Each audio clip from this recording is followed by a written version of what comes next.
G'day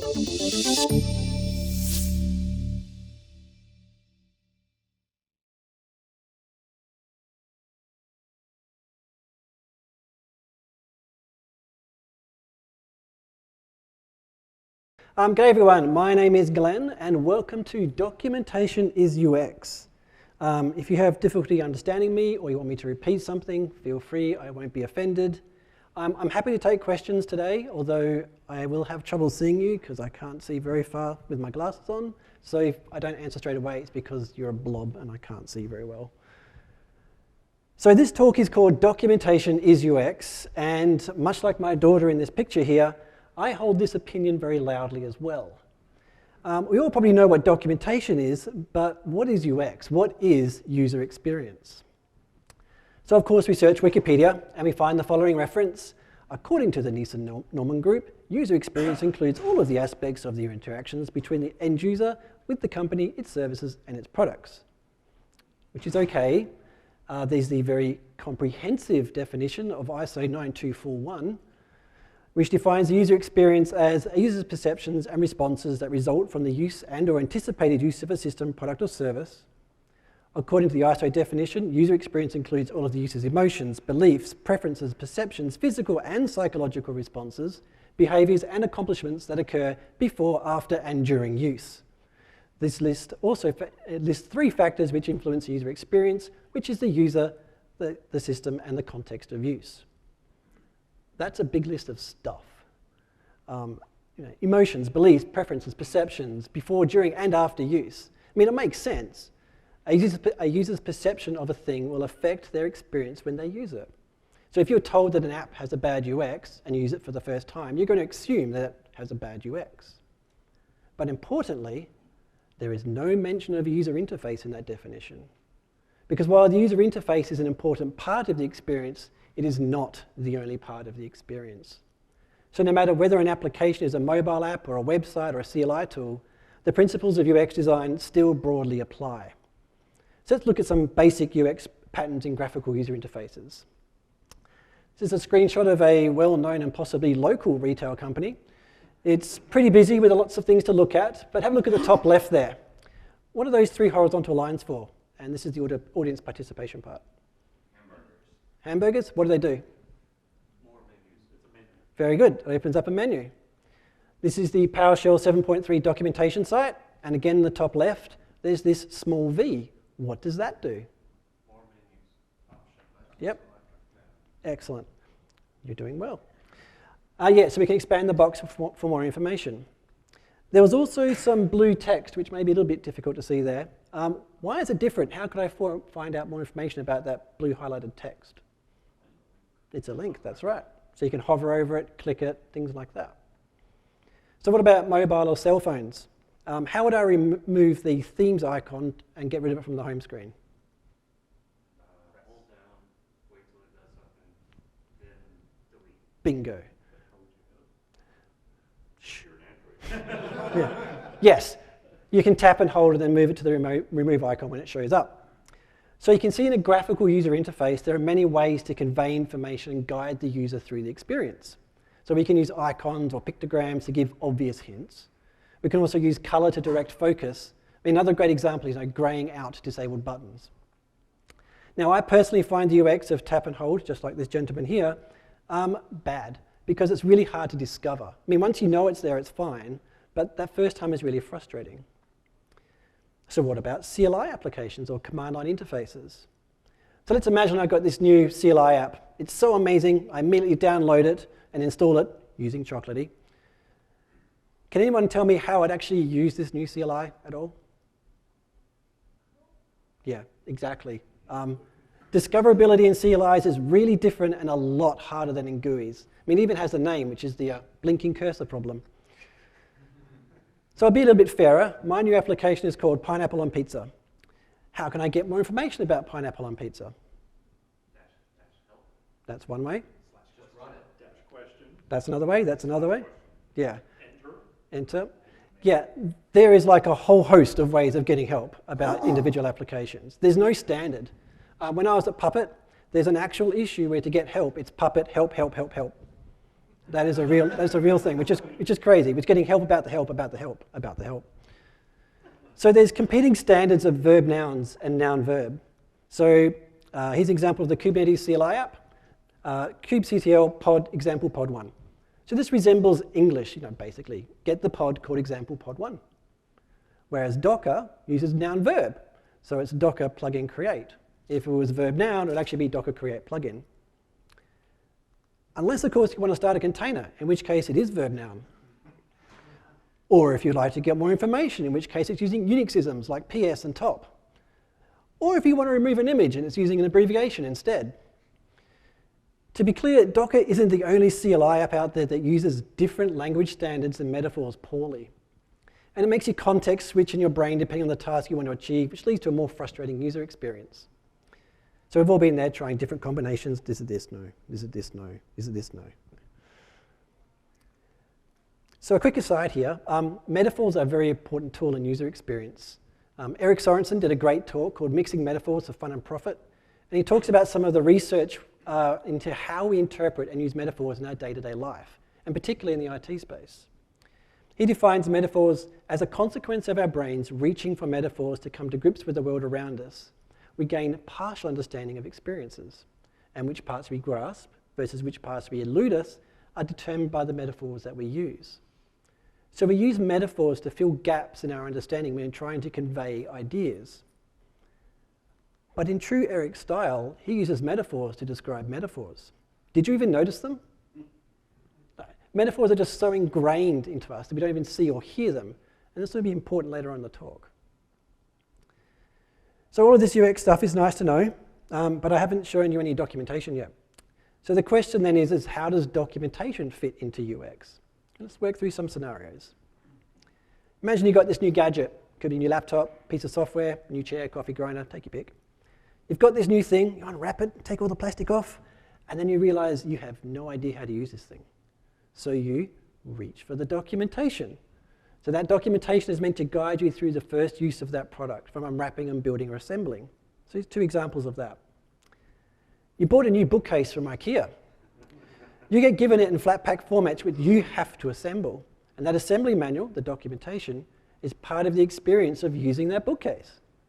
Now have a think about that. As soon as I showed this and I mentioned the word IKEA, did you have an emotional response to what I said? Yeah, you've heard or you've either done it or you've heard of other people struggling to assemble this stuff. So remember back to the definition of a user experience, beliefs and emotions before and after using that product. This document is truly part of the user experience. But consider this. As bad or good as the emotional response is, that document doesn't use a single word to describe how to assemble that flat pack bookcase, and yet it works. That document has been meticulously engineered to use icons and pictograms in just the right location, time, and tone. It doesn't matter what language you speak, or to some degree, how old you are. Another example. Who thinks a 420-page assembly manual could be fun? I did. I got the Ghostbusters Firehouse Lego set. Look how happy I was. This set has over 4,500 pieces and is so much more complicated and intricate than a bookcase, but it shares some similarities. The documentation doesn't use words to describe how to assemble the firehouse, and yet it works. Again, that document has been meticulously engineered to use icons and pictograms in the right location, time, and tone. Doesn't matter what language you speak or how old you are, and that's very important with Lego because catering for children is really difficult. The user experience with Lego is paramount. But consider this. Why does a Lego manual have a different emotional response to an IKEA manual? Because in my opinion, the Lego manual is more than just assembly instructions. It has backstory, it has characters, it has information about who designed the set. Even the cover of the instructions isn't bland, it's telling a story, and we all love stories. So Lego is probably one of the most outstanding examples of documentation contributing to the overall user experience. So that's first use. What about a different scenario? Got yourself that coffee grinder again. You've been using it for about a year. Plug it in one day, doesn't turn on. What do? You reach for the documentation. You'll see there's a bit of a theme going on here. You inspect the grinder, yep, you reach the documentation, go to the user manual, and you go and see what it says when the grinder doesn't work. A couple of other more examples. Many dishwashers show an error code if something goes wrong. You can look up that code in the manual to figure out how to fix it. These documents are in stark contrast to those first use documents. These things are boring and straight to the point, and that's exactly what you want when your dishwasher is broken. Another example for those that are old enough to remember, ever turned on your desktop computer and just beeped at you and then turned off? You may remember, putting your PC together, you put everything, you put it in, and you have to listen to those beeps. Then you have to go and consult that manual because those beeps mean something. Now this used to be in the motherboard documentation, although sadly that's no longer true. Now you have to go to the internet, which is hard when your computer is blank and is beeping at you.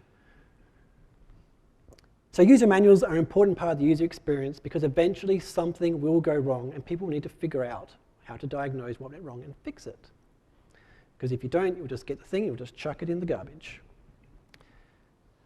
So one last scenario, and quite a personal journey for me, quite literally. I used to do a lot of amateur car racing, which of course meant working on my car's engine and the brakes, electronic systems. That is actually me, my CC Lancer at the local racetrack. The manufacturer's service manuals were of utmost importance when I was modifying the car, particularly for electrical systems. This car started out with just a 1.5 litre carby, ended up with a big block with an electronic ignition and injection systems. And it was really important when I was converting over to a modern engine computer, because without those manuals it would make it really difficult to do so. I needed to make my car faster and more reliable. It was also important that the installation manual of the new parts, which is much like the first use documentation, they could tell us what the information we needed because those car service manuals are huge. So in each of these three scenarios, first use, product failure, and making modifications, documentation was a key ingredient of that user experience. But also the style of the documentation wasn't the same in each scenario because the context was different. Remember, back to your UX definition, the three factors that influence user experience is the user, the system, and the context of use. So now we know documentation is part of the UX. What does that mean for PowerShell? So let's have a look at how the documentation contributes to the user experience with the same three scenarios. The first use scenario is actually where PowerShell really shines. As you know, PowerShell has some rules about guides, about how we can actually structure our commandlets. But most importantly, it's a consistent user experience. Unlike Docker, PowerShell, for the most part, is verb noun and displays warnings when the module authors don't abide by this. Also, unlike other CLI examples, PowerShell has structured help, which you can use using get help. There's no need to guess a command or a parameter. It's always get help. But there's also places where documentation can help.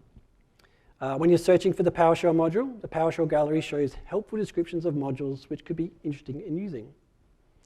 You can then drill down to them to get even more detailed information. It even has a nice little project site link on the left-hand side, which is a bit hard to see, unfortunately. So you can get even more detailed information directly from the module authors.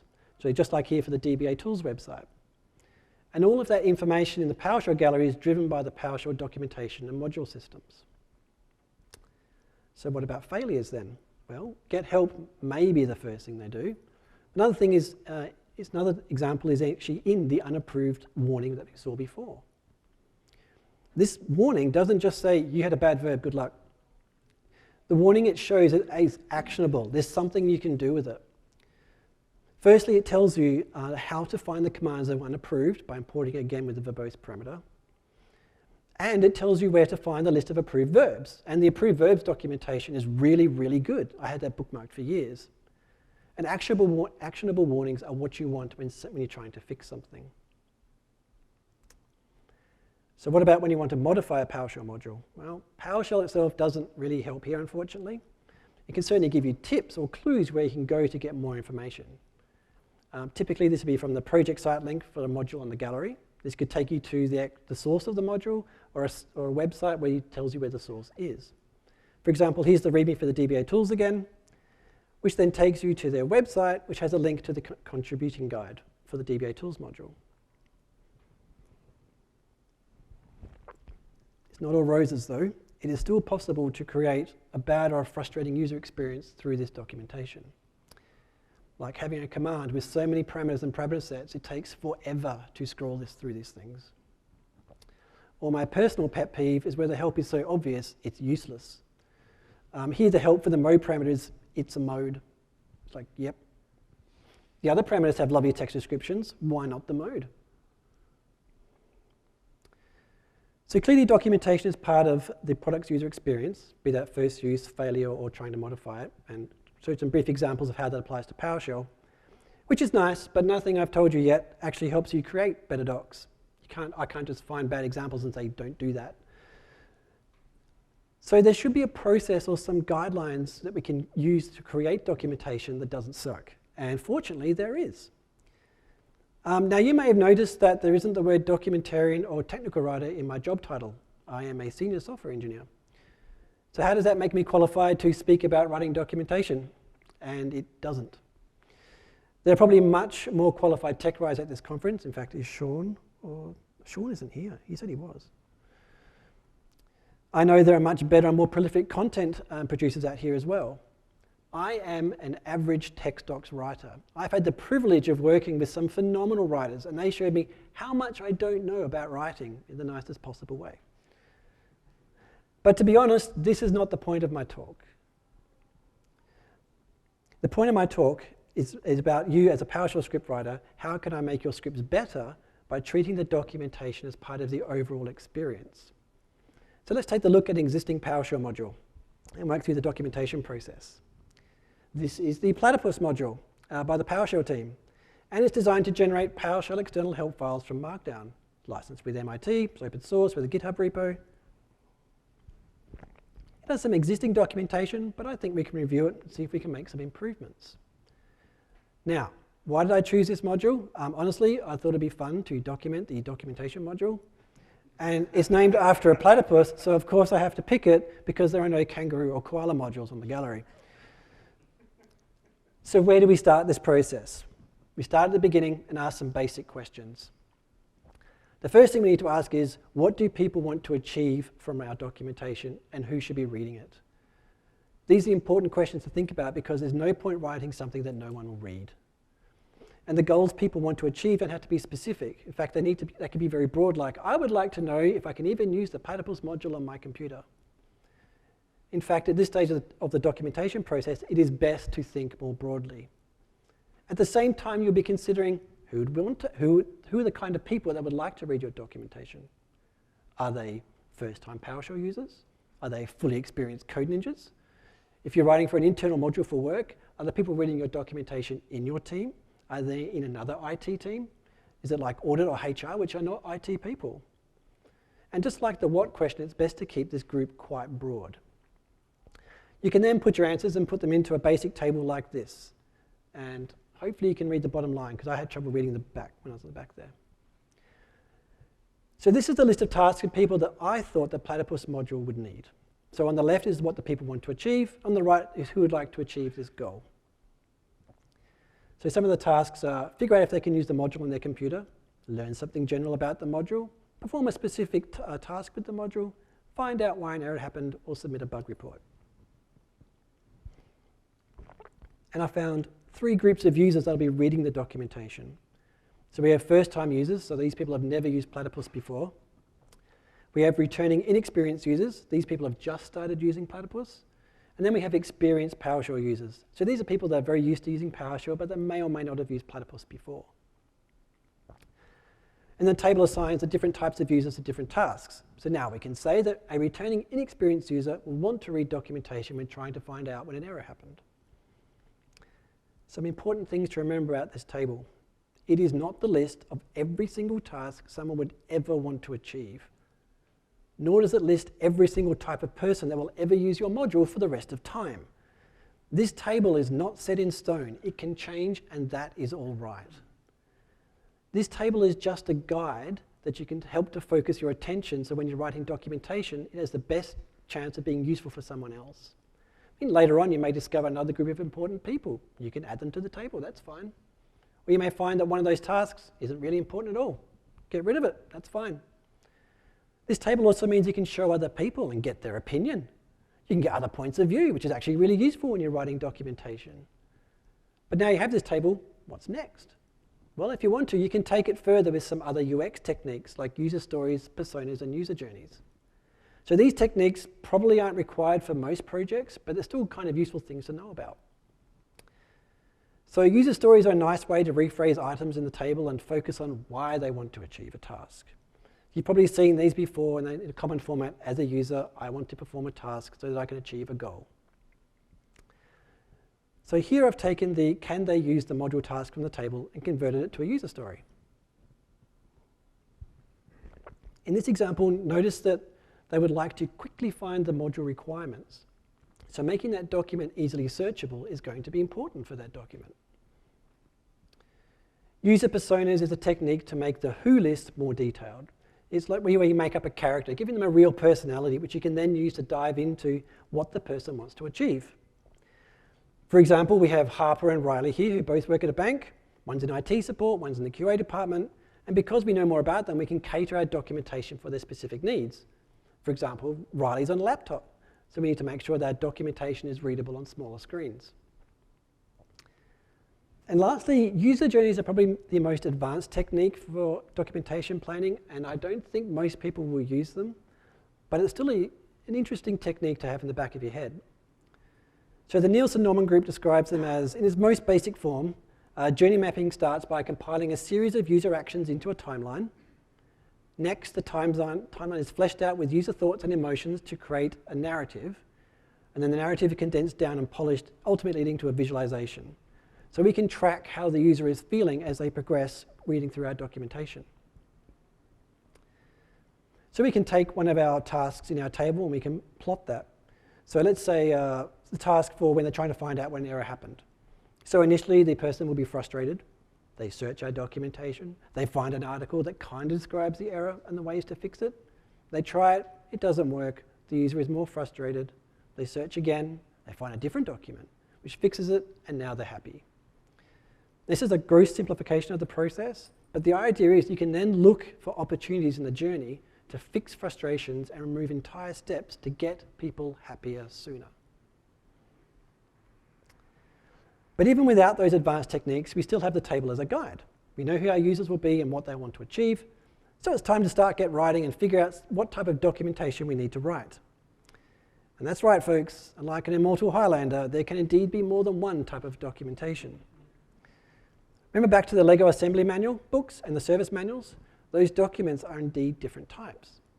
A far better documentarian than me, Mikey Lombardi, was here about 5 years ago, telling us about rightfully writing the right things. He says there are 3 types of documentation: reference, conceptual, and narrative. But there are many uncountable forms of each. So we'll quickly go through these 3. So the first type is reference documentation, which is most common. Explains the technical details of your PowerShell code, and if it's missing, it's unforgivable. If the author of your PowerShell code can't even document its parameters, why would anyone want to run it in production? But it's not enough. The reference documentation doesn't document the whole user experience. Next, we have conceptual documentation. So concept docs is the least common type that you'll see, but if you want a good user experience, they are required, because concept docs answer specific questions that someone will ask about your PowerShell module. Why does the PowerShell module solve the problem in this way? Did we consider using a different language or approach? Some more important questions. How would I set up this PowerShell module in a more secure environment? Classic examples, how would I use secrets in this PowerShell module? When should I use this module? I mean, this is a question that not many people answer in their documentation. Or how is this module architectured? Because for bigger modules, say things like DBA tools, it has a large number of commandlets with a huge surface area. How is the module structured internally to make sense of it all? And lastly is narrative documentation. So they explain how and why a user would do a task, and these tasks mostly align to all of those tasks I had in the table there. The difference is, though, they come in the format of a story. First there was a problem, then they started making progress, and then there was a setback, then they solved the problem and everything was happy. And because it's a story, it's the most effective type of documentation because humans are basically hardwired to remember stories. So it also guides the user to the generally correct way of doing things. So if a user was just fumbling around looking for information, they're likely to read and remember your story and get it right the first time without too much effort. So there may only be 3 types of documentation, but they can take many forms. I mean, as users, we tend to read reference documentation with Get Help, be it within the console or via online link to a web page. We'll also read module-specific reference information like minimum PowerShell version, which is in the module's PSD file, or when getting help about the module in the console. These are the places where users are expecting to find in-depth, technical, but bland information. Conceptual documentation, on the other hand, tends to be found in the source repository for the module, typically in the README file. For example, the Platypus module has a section in the README called Why, which explains why the module exists and what the problem it solves. However, you can also find conceptual information in many of the About topics. For example, the About Functions topic describes in great detail how functions work within PowerShell.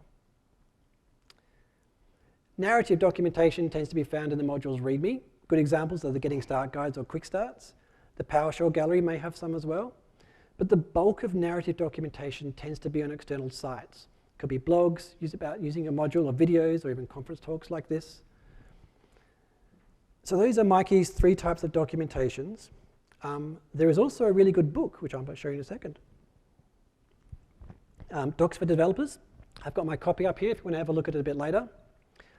You can also buy it from usual bookstores. I don't get a cut or anything like that. It has the byline of, most of us have to learn the importance of documentation the hard way, by finding it missing when we need it the most. This book is a great read and takes you through the whole process, and I mean the whole process of documenting your product. It also actually teaches you applying a product mindset to your PowerShell. But for us though, it has the same types of documentation as Mikey mentioned, with a couple of interesting additions. So the authors have reference documentation. They add a few things like a glossary. So if we're using lots of acronyms, that's a good place to put it. Also some troubleshooting information. It also includes change logs and release notes. We also have conceptual documentation just like before. Interesting though, the book chose to use the word procedural documentation instead of narrative. Again, procedural docs choose things like tutorials or how-to guides, which generally follow a story style.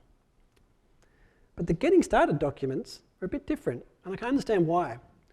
So getting started guides have a very specific goal. They're trying to get someone from knowing nothing about your product all the way to they feel that they're happy that they can do something with the product. And these guides need to be small enough so it doesn't feel overwhelming, but big enough so the reader doesn't get lost. And it's a really tricky balance to get right. But the next 2 types of documentation, being READMEs, which we covered already, and code comments. Seems strange to include code comments there. Why are they there? Over the past couple of years or so, the term developer experience, or DX for short, is becoming quite common. And DX is basically user experience, but for a specific type of user, the developer, or the person who writes or maintains the PowerShell code. It doesn't have to be a group of people, you can just be a single person. Who here has written some PowerShell and then 6 months later you look at it and you go, what the hell was that? I have no idea. Yeah, you just had a bad developer experience. There are many feelings about code comments. Some people say your PowerShell will be self-documenting and doesn't require them. I personally feel that code comments used correctly reduce a lot of confusion, particularly in high-stress situations like outages. Comments should be brief, relevant, and to the point.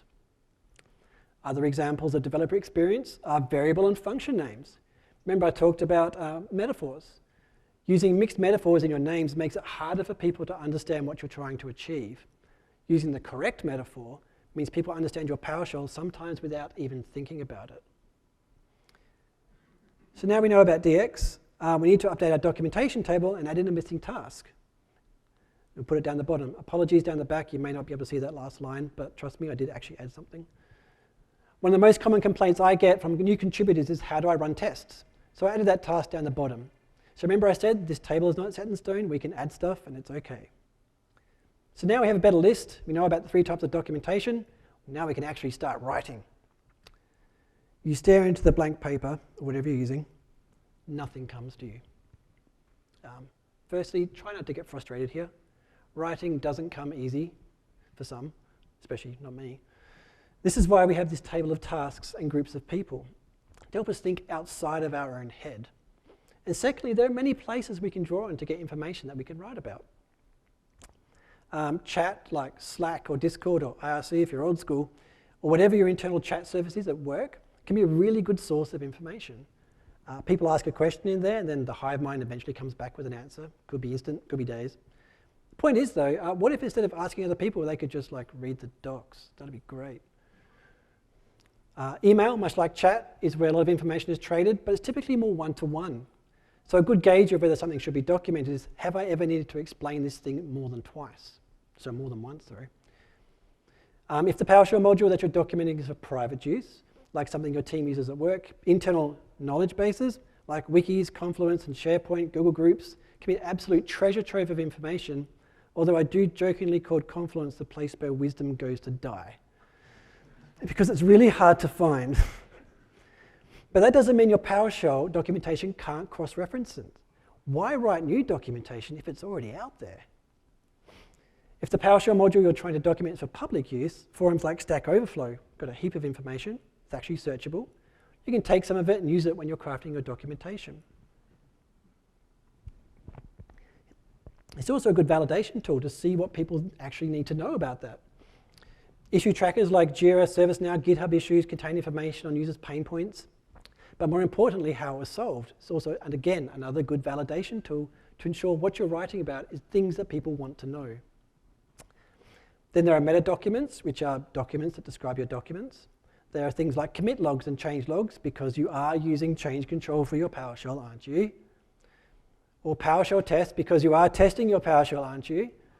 Because tests are a form of documentation. They describe how your PowerShell has changed over time and how your PowerShell should behave. Or for some complete heresy, you could actually ask humans instead of using technology to ask them for ideas and validation. But these are all good locations of source information to help you write your documentation for your PowerShell. So now we're ready to write. We sit down and write our storm of prose worthy of Hemingway and Shakespeare themselves. But what do we do with it? Where do we put this documentation? And unfortunately, the answer is, as a consultant previously, it depends. Some documents may be easy, like READMEs. Personally, I prefer my reference documentation to be the same repository as my PowerShell code. Some people don't. If your work mandates that all of your documentation has to be in SharePoint, then it has to go there. If it contains sensitive information, then it should be hidden behind authentication. But there are 3 things you should probably consider when you're publishing your documentation. Are you late, Mr. Wheeler?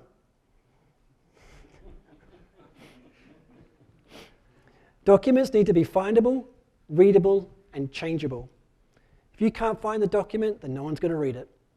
If you're using a central document store like SharePoint or Confluence, make sure you use labels and tags liberally. Cross-reference it from other documents. Make it more discoverable. Next, if you can't read the document, then obviously no one's going to read it. I mean, I personally prefer to use Markdown to write my documents, but not everything renders Markdown nicely or even the same.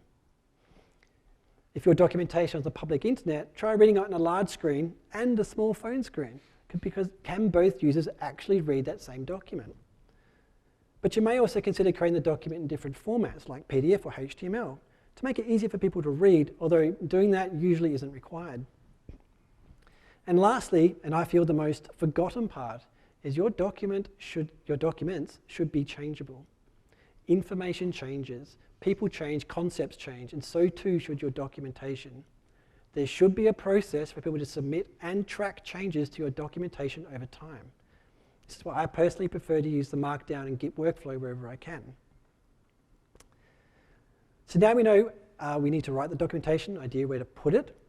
Let's show what the documentation for the Platypus module could look like and apply some of the things we talked about.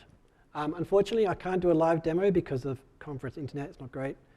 But you can browse for it right now at https://sarti.dev/platypus. The P and the S have to be capital. Unfortunately, the URL is case sensitive. We already had the source for the module in GitHub, so it made it easy to use GitHub Pages to host our documentation. And this is basically a free static website offered by GitHub. We can also then use GitHub Actions to automate the process. So again, this is a free CI service offered by GitHub.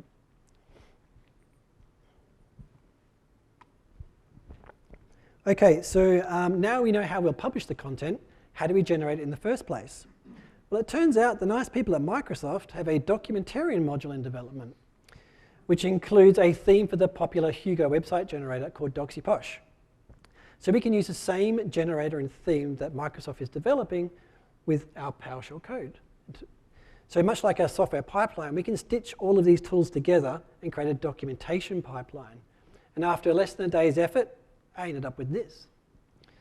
A pleasant-looking PowerShell-themed website with a big call to action right in the middle called Learn More, which we can then click on, which takes us immediately to a bunch of guidelines about platypus. Can everyone read that properly? I can't actually increase it, but if you want to, you can come to the front. Front and center is a brief summary of what platypus is. Then we have a quick start guide to get users up and running quickly. There's a concept guide about why you want to use this module and what scenarios this module should be used, all readily available and easy to find. But remember, I said that documentation should be findable, readable, and changeable. How is this document changeable? So up the top right there are 2 links where you can edit the page on GitHub, or at least create a GitHub issue if there's something wrong. But what about the commandlet information? Or where's the other reference documentation? Well, right at the top there you can click on the word module to get information about the module, or you can use search, because Hugo can actually generate a search index for you, which means all of your documentation is now searchable. So the module reference documentation includes all the commandlets, some schema concept documentation, and the module's changelog. And the commandlet information should look very familiar that anyone's actually used PowerShell help before. So now we have the basics of a documentation website. Let's quickly check if it covers all of the tasks that we had in our original table there. So almost all of the tasks are now available on our new documentation website. Users can get quick information from guide section. We have concept and advanced concepts in their own pages. It is all searchable. We have links to submit bug reports on the pages, although we can add more information at the landing page later. I haven't added any error information yet, so that's like a to-do that I have to do after this talk. But let's dive a little further into how this documentation pipeline works. You should better read that fine. There's a single GitHub action which is triggered whenever a change is merged into the main branch. This action uses Platypus to generate all of the commandlet markdown files. So yes, I'm using Platypus to document Platypus. We then trigger Hugo to build the website. It takes the generated markdown files, the static documentation we already have in the repo, so that's things like changelog, quick start guides, and then generates the website and applies the DoxyPosh theme. And the GitHub action then takes that website and then publishes it on GitHub pages for us. This is all in the workflow file. I do have reference slides at the end, so you can take pictures of that, but you can actually see how this all works in a single file. What this means, though, is all of our documentation we can now control through version control, and it'll be automatically published with little effort. But I went 2 steps further. Remember I mentioned developer experience. How can we make it easier for people to contribute to our documentation? Well, first we needed faster feedback. It's too late to merge a documentation change only to see your glorious typo published for all to see. And because VS Code is the preferred editor for this project, I added a task that can run the Hugo service locally. So if you have Hugo installed, you can build the docs website on your local computer and view the changes immediately. So you can make very fast changes to your documentation and see how they'll look straight away. But not everyone has VS Code or Hugo installed. So I improved the GitHub pull request experience on GitHub by adding a service called Netlify. Who's anyone used Netlify or heard of it? Just 1, 2? Okay.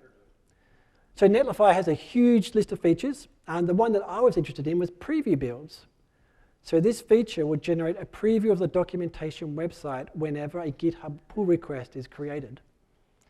This means when someone wants to make a change to the documentation, Netlify will generate the documentation website with a unique URL that we can look at prior to merging the changes, which makes it easier for both the contributor and the maintainer to actually see what is going to be on the website before we even merge that. And then Netlify puts a nice little URL down the bottom, which I've highlighted there, that you can just go and click straight away. There's a lot more we could do to improve the developer experience here, but these 2 are a really good start. So all up, setting that up from just a source Platypus repo took a day using free open source tools. And that was really just the foundation. If I was an actual Platypus module author, I'd actually finish up the error documentation, then revisit my task table and see what other things users need. But please remember, what I'm showing you today is just one way of actually doing this. There are many ways to actually generate documentation pipelines, and I really would actually like to hear what your ideas on how we can do it differently.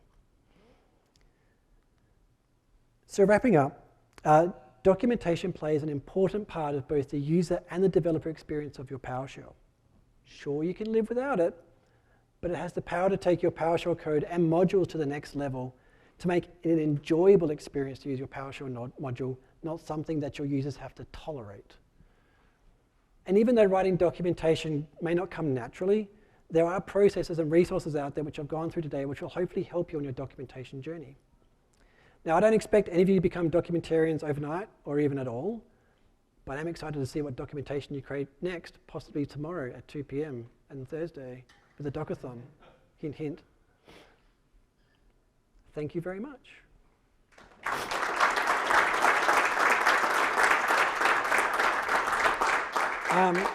Got the speaker ratings down the bottom. I've got my link to the actual site, and in a few seconds I'll put up the resource slide so you can all take a photo of that. But in the meantime, I'm happy to take questions. So the question is how can we motivate, let's say, managers and leaders, how we can actually see the value in documentation? That is a really hard question. I know I can certainly express it in the negative, which is you can show them all of the people complaining about your documentation or people driving away from using your product. How many people actually do public modules and you produce them for a company versus internal? Who's internal? Write stuff internal? Yeah. Who writes public? Okay, do your internal users, do they have a choice? Yeah. So that's a problem. If they have no choice, there is no incentive to make this documentation. However, I can't give you a straight answer for this because I don't know how to make it easy because it's a sociological problem. Talk to your users, feel their pain. Get the management to talk to their users. Get the user to talk to the management, even better. Get them to complain about it. Yeah. The impetus to write decent documentation on a private module so they don't bug you all the time. Yes. That is also a negative, a kind of negative thing to actually encourage people by, stop people bugging you. Anything else? No? If you do, I do actually have a local copy if you want to come and play with it. I've got the book up here if you want to come and read it. It's a really good book. I'll be around all conference, so come and see me if you want. Thank you very much.